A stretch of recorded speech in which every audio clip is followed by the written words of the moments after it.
All right, welcome back. We're going to switch up to entertainment now. And World Music Day was celebrated in the past week, and I'm joined now by a renowned music star from a legendary sort of lineage. Seun Kuti is here with me. You're welcome. How you doing, my brother? Very well, man. I always like to ask, what happened to Anikulapo?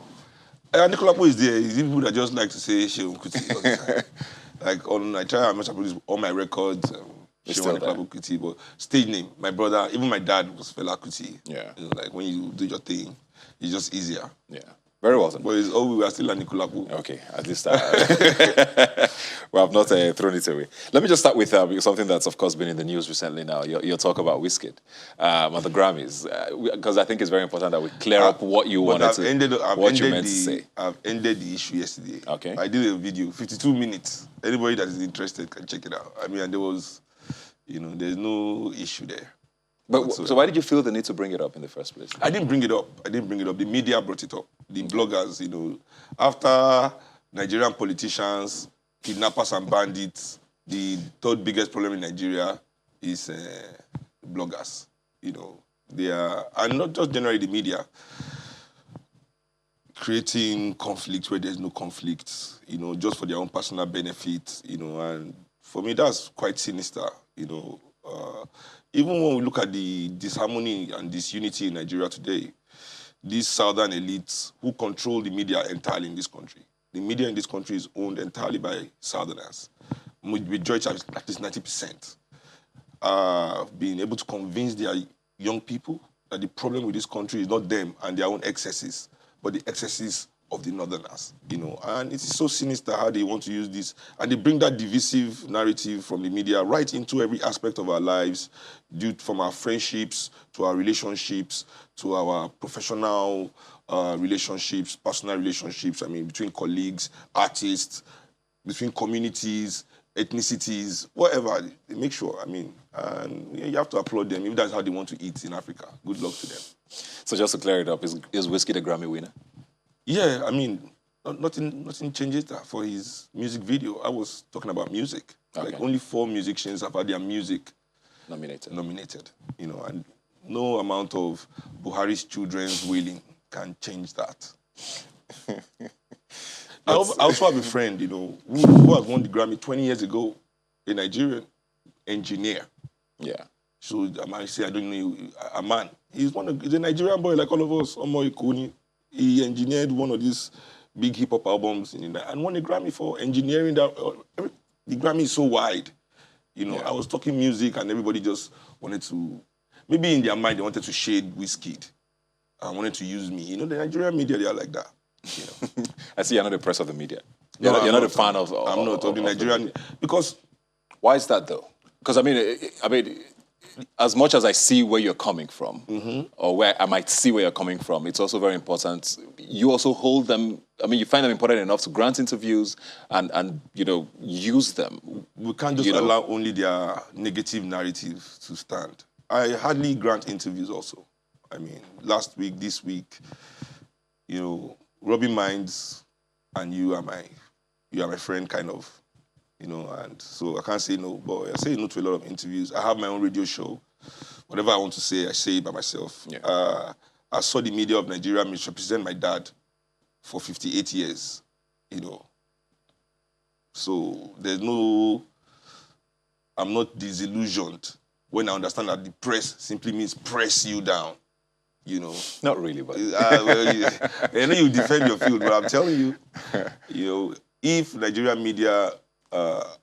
professionalism got to the extent where they understood that they also had a big interest in the stability of Nigeria, in the growth of Nigeria, and in the consciousness of young Nigerian people. A lot of things happening in the media will not happen today. Journalists can claim, the major online journalists can claim, oh, well, we are not the bloggers. But the truth is the bloggers learn from them. Fair enough. You're also not a big fan of the Nigerian government, and I know you're very, very outspoken about how you feel about the way they run the country. We've seen you get involved with protests, speak up a lot. Twitter, of course, has become the latest victim of the Nigerian government. Speaking of press and freedom of speech and all of that, and that is almost out of the way now. I always want to ask, what should Nigerian young youth or Nigerians as a whole be doing differently to hold government accountable? Because people are starting to feel disillusioned, like these things, or us speaking up and trying to protest don't work. You come from a lineage where you believe in protesting and speaking up, from your father to your brother to you. You know, what should we be doing differently? Well, in Nigeria, we as motherland people, we need to shed the spirit of the oppressor.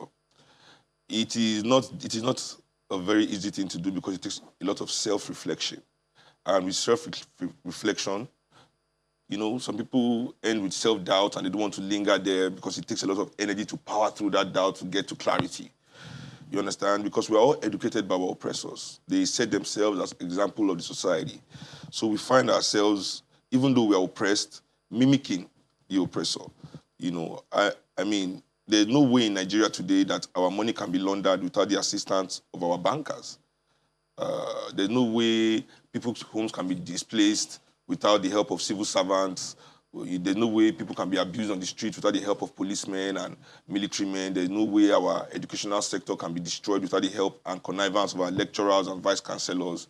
You understand? And things like that. So majority of the oppression that we feel as a people is actually perpetrated by us on behalf of the oppressor, because we so believe in his spirit and we think, oh, if we just keep our head down and we don't say anything, one day we also become an oppressor.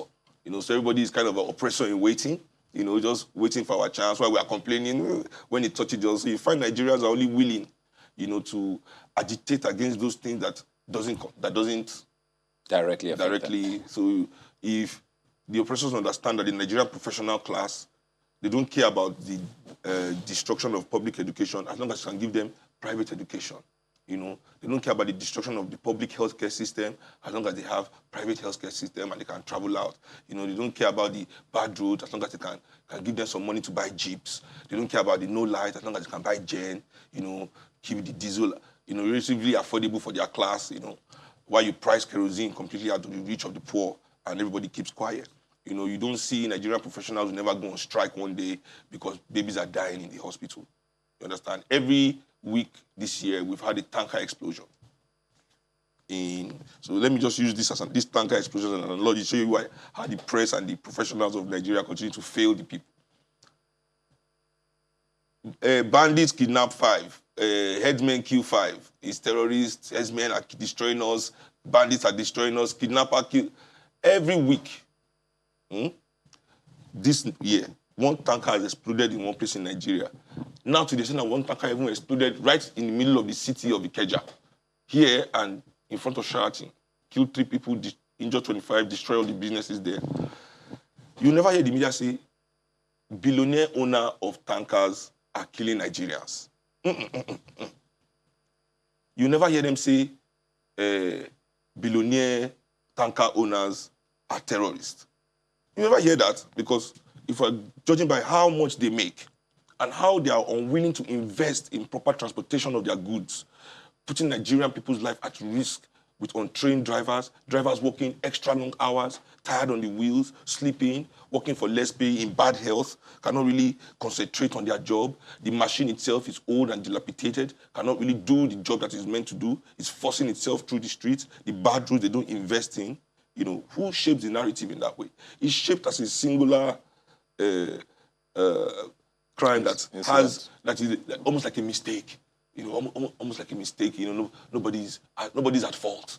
Although it happens constantly, every week. And who is paying the price? The poor Nigerian hawkers that have to be on the highway looking for food. They are not even counted among the dead. You know, it is those that are lucky enough to die in their car that are counted. Not those ones that are in the middle of the street hawking, because, you know, Nigeria doesn't keep records. So nobody knows who they are. You know, so that's the connivance here. You see how the professionals, the media, everybody misinformed. Nigerians are the victim and nobody does anything about it, except it is the one that benefits them. Oh, we can make noise about headsmen. Point the finger to somebody else. This is the problem. I don't really care about headsmen and farmer. The meat is too expensive. The food is too expensive. Do whatever you want to do to yourselves. You know, as if the farmer is giving me food at some reasonable price. Bag of rice is almost more expensive than our minimum wage in this country. And it is Nigerians like us that are growing this rice? Are you So growing the rice to feed us or to get rich? What are we doing? Are you absolving government of blame? No. I'm not absorbing government. You say, what can Nigerian people do? I mean, like the Nigerians that do, I'm saying what we can do differently is to act differently from our oppressors. To not engage our own people the way the oppressors engage us. If we don't change that dynamic, if we keep acting like Buhari while complaining about Buhari, then what is going to change? Nothing's going to change. You know, like you see bus drivers in Lagos. You know, these are private businesses. You know, everybody believes so much in the private sector. We forget that even our transportation is private. Every downfall is a private business. Look at how they drive. Look at the way they don't repair the downfall. Look at the kind of accidents they have just because they want to collect as much money from Nigerians. They stuff everybody in the car, you know. So we all take advantage of one another. And if we as Nigerians want to see a better Nigeria, we have to start changing from who our oppressors expect us to be or who they have programmed us to be. We must decolonize our mind. You know, it is extremely important. Fair enough. So we're talking about World Music Day, and you're talking about, you know, what Nigerians can do differently and protesting and speaking up. And, you know, people have always said music is a great tool, you know, to speak up, speak truth to power. Yeah. And you are also a big fan of that. But there's also a belief that it's not effective enough. You know, a lot of the songs, for example, that your father sang are still extremely relevant today. So it's almost as if, okay, yeah, we heard him say these things. He was very right in everything he said, but we're still battling this thing. So has it really changed anything? So is music that important to fight? You know, everything is important to our liberation as motherland people. You know, music is an aspect of our culture, is an aspect of our means of communication, of interacting with one another. So music also has an influence over people's minds, you know. So definitely music, education, you know, sports, all these social sciences, you know, and activities definitely have a big role to play in how we as human beings see one another, how we grow, how we interact, you know, the relationships that we have and are able to nurture. You know, these things are determined by music. You know, that is why it is important that we also understand that the Nigerian youth are only given a certain kind of exposure to arts, you know, which also limits their own development in artistic perception. You understand? You know, our radio is saturated with only one kind of music. We only make one kind of movies and things like that, you know. So we also have to work harder to expand, to help our people expand their taste, expand their, you know, horizon, if you could put it that way, through the arts. You know, so definitely in that way, because music, sculptures, paintings, books, so many literature, poems, so many forms of art inspire people in so many amazing ways that can lead to better understanding and national unity. I mean, definitely. So it's something that you think should still go on. But away from that now, have you come around to this Afrobeats word being legit? There's no legitimacy or illegitimacy to anything. You see, being able to name something is about power. One of the reasons why Nigeria is the way it is because we don't have the power yet to name, to claim the name. Nigeria was a name given to us by people that had power over us. Until now, we've not exercised our power to take over that name, you know. So Nigeria is still working the way it was set up to work by the people that named it. See, because naming is power. So Nigeria was set up to exploit the labor of the people and the resources, you know. And that is what is still happening today because that is the power, you know. So to name Afrobeats or Afrobeats is something about, you know, a power dynamic, you know. We African people have the right to call our art whatever we want to call it, you know. One of the examples I always give to people is that dancehall used to be called raga. And dancehall used to be called raga for one reason only. It was coming from Jamaica. And reggae was what was known from Jamaica, you know.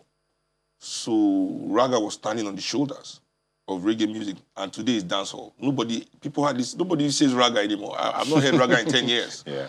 Everybody says dancehall now, because now they found their, you know, their own space. They are building. You know, it's building its own thing. It's its own thing now. So it's the same thing with Afrobeats and Afrobeat. You know, Afrobeat is making a name for itself, standing on the shoulders of what has come before it, that is known where it is at.